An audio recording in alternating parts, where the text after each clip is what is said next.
ওই বাবার কষ্ট কত জানোনি? বাবা তোমাকে কত কষ্ট করে মানুষের মতো মানুষ বানাইছেন। তুমি আজকে নিজেকে রাত বলো, আর্মি বলো, পুলিশ বলো, বিডিআর বলো, তুমি প্রবাস জীবন কাটিয়ে নিজেকে অনেক বড় মনে করতেছো।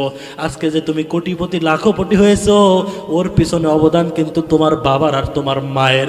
কেননা তোমার বাবা আর তোমার মা যদি কষ্ট না করতো, তুমি আজকে লাখপতি হইতা না, কোটিপতি হইতা না, তোমাকে সমাজের মানুষ এত দামও দিত না। ওই বাবা মা তোমাকে মানুষের মতো মানুষ বানাইছে। ওই বাবা মাথার ঘাম পায়ে ফেলাইয়া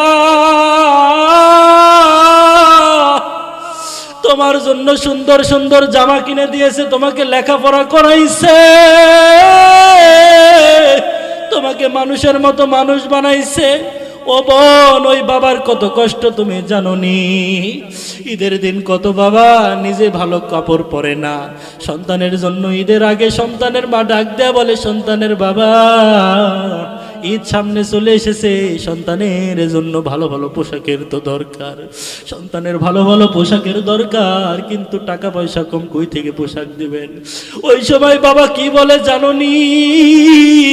বাবা ডাক দেয়া বলে, বিবি রে, সন্তানদেরকে ডাক দেয়া বলো যে তোর বাবা আসার সময়, ঈদে আসার সময় তোদের জন্য জামা নিয়ে আসবে।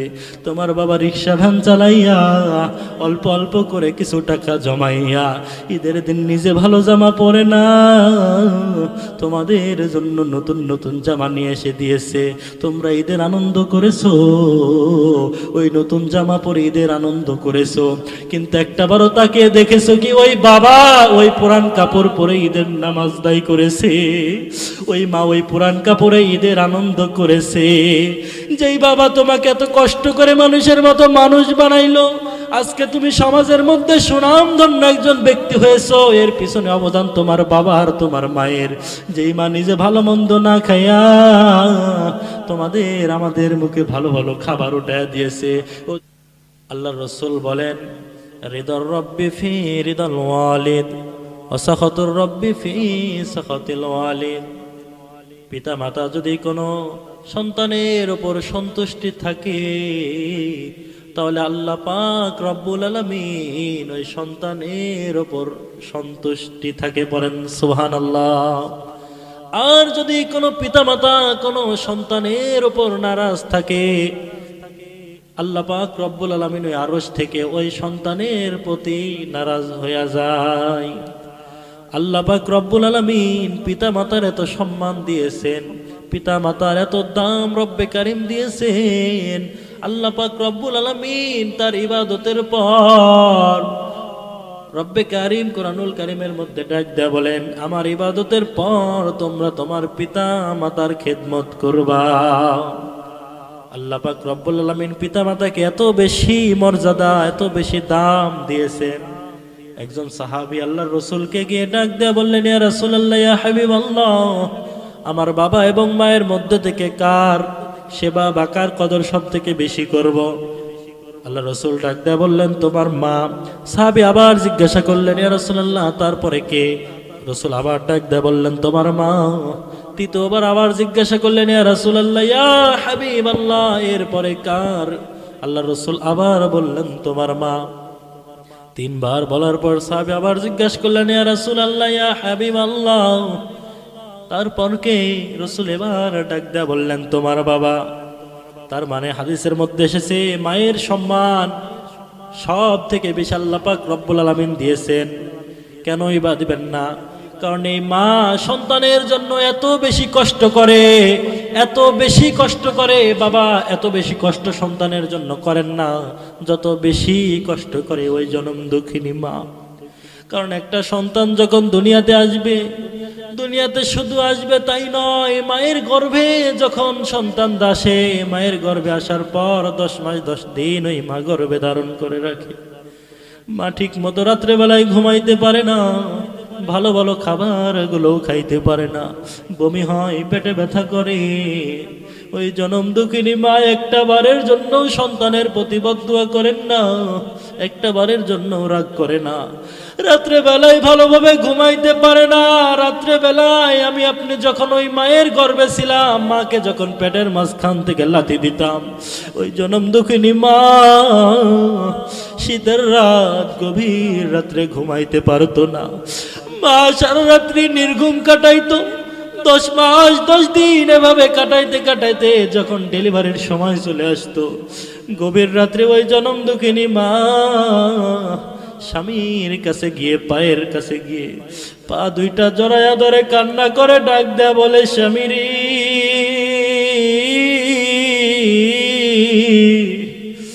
স্বামী রাত্রে বেলায় ঘুম ভেঙে যায়, ডাক দেয়া বলে, পানের বিবি এই গভীর রাত্রে কেন তুমি কান্না করতেছো?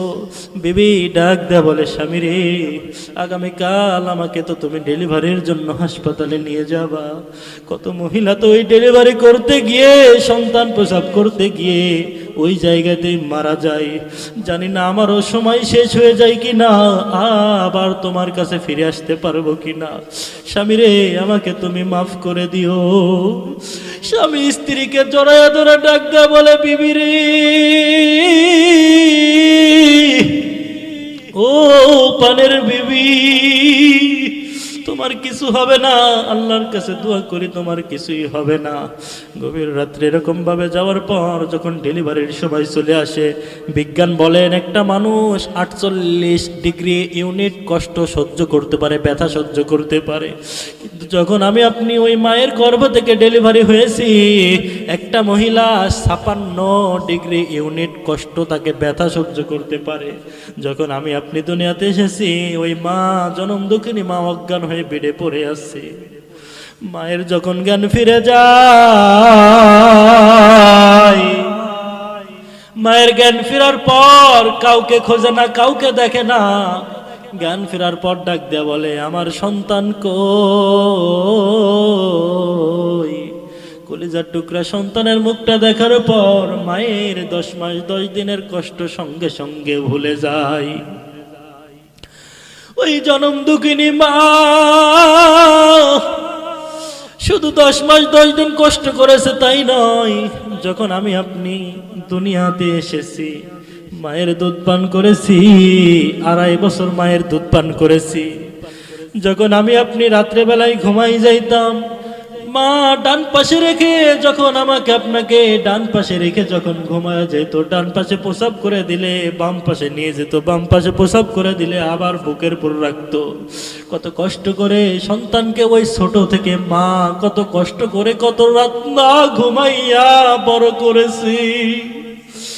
রসুল ডাকদা বলে, সাহাবী রে মায়ের মর্যাদা কেন এত বেশি দিছি জানোনি? ওই মা তোমাকে 2.5 বছর দুধ পান করাইছে, কোন রাত্রে তোমার জন্য ভালোভাবে ঘুমাইতে পারে নাই। তোমার মা তোমার জন্য কষ্ট করেছে, তোমার মায়ের দুধের দাম তুমি শোধ করতে পারবা না। এই জন্য বলে মায়ের এক ধার দুধের দাম কাটিয়া গায়ের সাম, মায়ের এক ধার দুধের দাম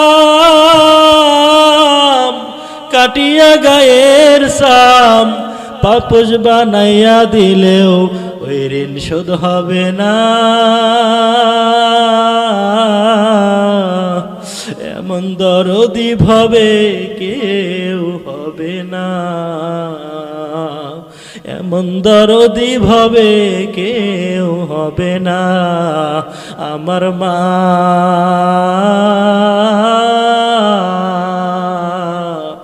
ও আমার মা, মায়ের মতন দরদি কেউ হবে না রে যুবক। কোন মাকে তুমি কষ্ট দাও রে ভাই, কোন মাকে তুমি কষ্ট দাও রে ভাই? ওই মায়ের মতন মা তোমার হইবে না। দুনিয়াতে যতই তুমি যত জায়গায় ঘোরাফেরা করো না কেন, একটাবার সন্তান যতই রাত করে বাড়িতে ফিরুক না কেন, দেখবেন সন্তান যতই রাত্রে বাড়িতে যখন ফিরবে, যাদের মা দুনিয়াতে বেঁচে আছে, দরজায় গিয়ে যখন একটাবার ডাক দেয়া বলে মা,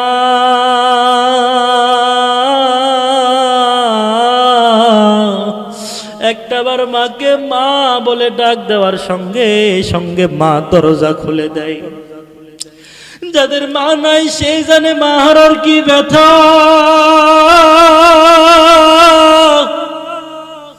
সন্তান যতই রাত্রে এখন বাড়িতে ফিরুক, মাকে মা মা বলে ডাক দিলে ওই জনম দুঃখিনী মার দরজা খুলে না। ও পর্দার আড়ালের মা, যাদের মা নাই তারাই জানো রে মা, স্বামীর ঘর করতেছ। ও মা, যখন একবার বাবার বাড়িতে যান, বাবা মা যদি দুনিয়াতে বেঁচে থাকে, ওই মহিলা যখন বাবার ঘর থেকে স্বামীর ঘরের দিকে রওনা দেয়, ওই জনম দুঃখিনী মা পর্দার আড়াল থেকে দাঁড়াইয়া, গাছের আড়ালে দাঁড়াইয়া, মুখটা নিকাব দিয়ে ঢাকিয়া মায়ের ওই মেয়ের দিকে তাকায়া তাকায়া চোখ বেয়ে বেয়ে পানি পড়ে। মেয়ে ডাক দিয়া বলে, মা তুমি কান্না করিও না, সামনে মাসে আবার তোমার সঙ্গে দেখা করতে আসবো। জনম দুঃখের মা ডাক দেয়া বলে, মারে মা, ওই জন্য তো আমি কান্না করি না, তুই আমার কাছ থেকে চলে যাইতেছিস রে মা, জানি না তুই এসে আবার আমাকে দেখতে পাইবি কিনা। যার মা নাই, ওই মেয়ে, ওই মহিলা যখন মায়ের বাড়িতে চলে যায়, সমস্ত জায়গাতে ঘোরাফেরা করে, ওই জনম দুঃখিনী মাকে আর দেখতে পারে না। একটা বার কেন, শত শতবার মাকে মা মা বলে ডাক দিলে ওই জনম দুঃখিনী মা আর ডাকের উত্তর নেয় না। এমন মা ভবে আর কেউ হবে না, এমন মা ভবে আর কেউ হবে না। ওগো মা, তোমার মতো দরদি এই ভুবনে আর কেউ হবে না। ওগো মা, তোমার মতো এত আদর কেউ তো করে না। ও আমার জনম দুঃখিনী মা, তোমার মতো এত মায়া কেউ করে না। ও গো মা, ও আমার মা। সাহাবী ডাক দেয়া বলে, ও রাসূল, এই জন্যই বুঝি মায়ের দাম এত বেশি। নবী ডাক দেয়া বলে, সাহাবীরা রে, দুনিয়াতে যতদিন বেঁচে থাকবা ওই মাকে কখনোই কষ্ট দিবা না, ওই মাকে কখনোই কষ্ট দিবা না। মায়ের সঙ্গে কখনোই জোরে আওয়াজে কথা বলবা না, কেননা ওই মা যদি একটা বার তোমার জন্য বদদুয়া দেয়, যতই তুমি হজ করো না কেন, যতই তুমি যাকাত দাও না কেন, যতই তুমি বড় ইবাদতকারী হও না কেন রে যুবক ভাই, ওই মাকে যদি তুমি কষ্ট দাও, আর ওই মা যদি একটা বার তোমার জন্য বদদুয়া দেয়, কসম করে বলি রে যুবক, কাবা ঘরের ইমাম এসেও যদি তোমার জানাজার নামাজ আদায় করে, তোমার জন্যও দোয়া করে, ওই মায়ের বদদুয়া কখনোই ফেরত যাবে না। ওই মায়ের বদদুয়ার কারণে তুমি জান্নাতও পাইবা না। ও যুবক ভাই, ও আমার যুবক ভাই, ও আমার যুবক বাবাজিরা রে, যার বাবা যার মা দুনিয়াতে বেঁচে আছে, কোনদিন ওই বাবা মাকে কষ্ট দিও না রে ভাই, কোনদিন বাবা মাকে কষ্ট দিও না রে যুবক ভাই। তুমি জানো না তোমার মা তোমার জন্য কত কষ্ট করেছে। একটাবার নিজের সন্তানের দিকে তাকায়া দেখো না, তোমার সন্তানকে তুমি কত ভালোবাসো, তোমার সন্তানের জন্য তুমি পাগল। এই যে আমার ছোট্ট একটা 1 বছরের মেয়ে, যাকে না দেখলে আমার ভালো লাগে না, ছোট্ট ছোট্ট বলে আব্বু আব্বু বলে যখন ডাক দেয়, কলিজাটা তখন ঠান্ডা হইয়া যায়। আমি তখন মালিকের কাছে ডাক দেয়া বলি, আল্লাহ,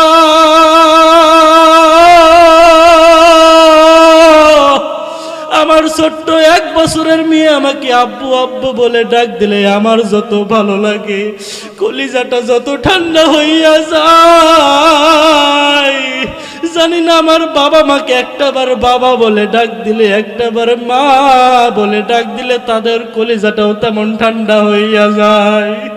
ও যুবক, বইয়ের প্রতি ভালোবাসা রেখে তুমি বইয়ের কথা শুনে তোমার মাকে কখনোই কষ্ট দিও না, বাবাকে কখনো কষ্ট দিও না রে যুবক ভাই। কপালটা পড়ে যাবে, যত ইবাদত করো কোনোদিন ইবাদত কবুল হবে না। কেননা ওই মা তোমার সন্তানকে তুমি যত বেশি ভালোবাসো, তোমার মা তোমার বাবা তার থেকেও বেশি তোমাকে ভালোবাসে।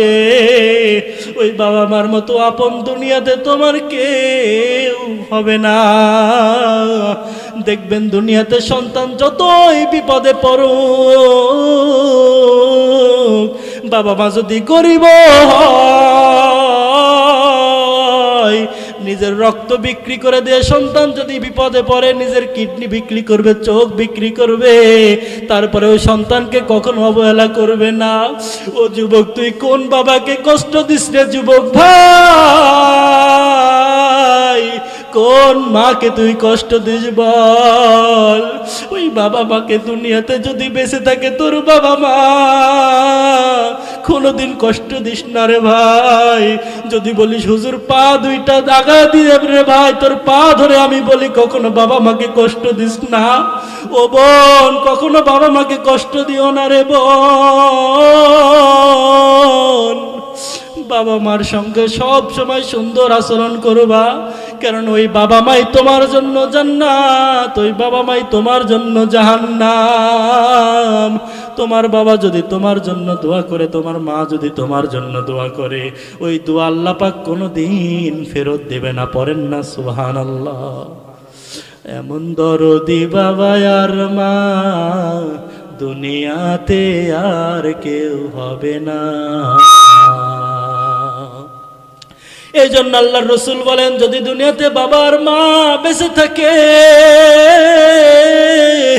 ওই বাবা মায়ের সব সময় বাবা মার সেবা যত্ন করবা, ওই বাবা মার খেদমত করবা। আর ওই বাবা মা যদি তোমার ওপর একবার খুশি হইয়া যায়, একবার তোমার জন্য হাত তুলে আল্লাহর কাছে দোয়া করে, ওই বাবা মায়ের দোয়া সঙ্গে সঙ্গে কবুল করবেন।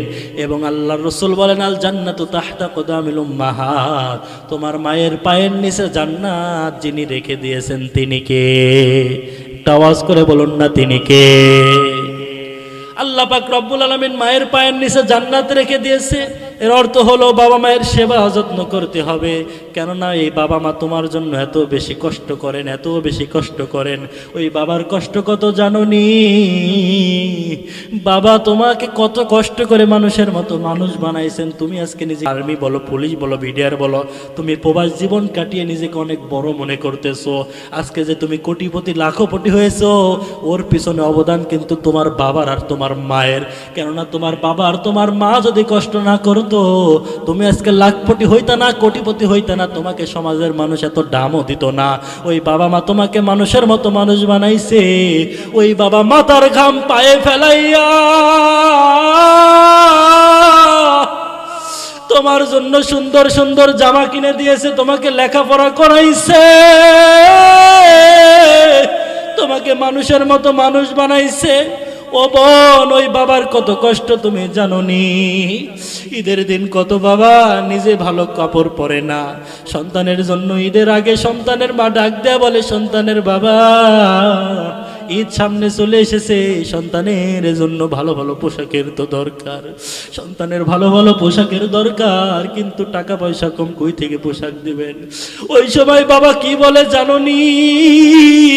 বাবা ডাক দেয়া বলে, বিবি রে, সন্তানদেরকে ডাক দেয়া বলো যে তোর বাবা আসার সময়, ঈদে আসার সময় তোদের জন্য জামা নিয়ে আসবে। তোমার বাবা রিক্সা ভ্যান চালাইয়া অল্প অল্প করে কিছু টাকা জমাইয়া ঈদের দিন নিজে ভালো জামা পরে না, তোমাদের জন্য নতুন নতুন জামা নিয়ে এসে দিয়েছে। তোমরা ঈদের আনন্দ করেছো, ওই নতুন জামা পরে ঈদের আনন্দ করেছো, কিন্তু একটা বারও তাকে দেখেছো কি ওই বাবা ওই পুরান কাপড় পরে ঈদের নামাজ দায়ী করেছে? ওই মা ওই পুরান কাপড়ে ঈদের আনন্দ করেছে? যেই বাবা তোমাকে এত কষ্ট করে মানুষের মতো মানুষ বানাইলো, আজকে তুমি সমাজের মধ্যে সুনামধন্য একজন ব্যক্তি হয়েছো, এর পিছনে অবদান তোমার বাবা আর তোমার মায়ের। যেই মা নিজে ভালো মন্দ না খাইয়া তোমাদের আমাদের মুখে ভালো ভালো খাবার উঠায় দিয়েছে। ও যুবক, কোন বাবাকে তুই কষ্ট দিস রে বল রে ভাই, কোন মাকে তুই কষ্ট দিস রে বল। কখনোই বউয়ের কথা শুনে বাবা মাকে কষ্ট দেওয়া যাবে না।